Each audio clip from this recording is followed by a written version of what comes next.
A lifetime of not knowing how his father died is over.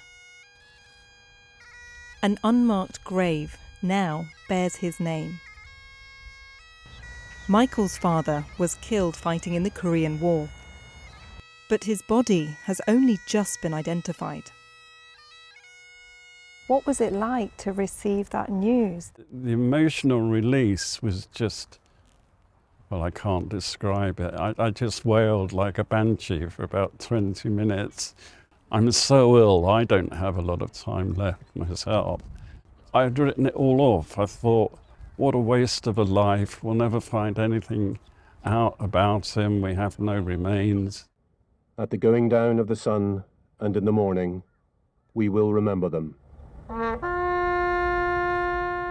Here at the UN cemetery in South Korea, this ceremony honours 4 British soldiers whose whereabouts were previously unknown. All killed in battle.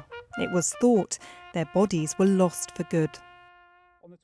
Another of them was Tabby's father, Major Patrick Angier. The last embrace and the hesitant goodbye were different. This poem, written by her mother after his death.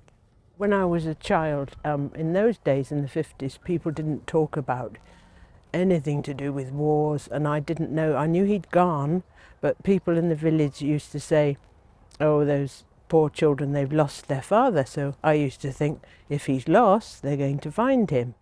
Tabby and Michael's fathers were in the Gloucester Regiment. The British 29th Brigade was digging in to the north of Seoul.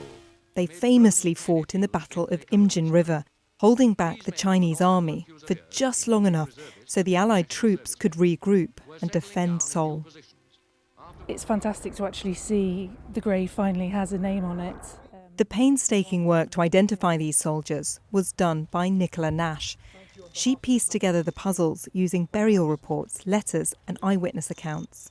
It feels like this has been quite an emotional day, an emotional moment for you as well.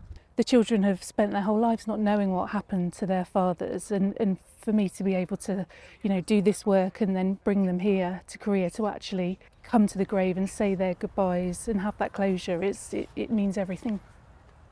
Tabby has visited this cemetery twice before, trying to get as close to her father as she could, not knowing that all along he was here. G. Mackenzie, BBC News, Busan.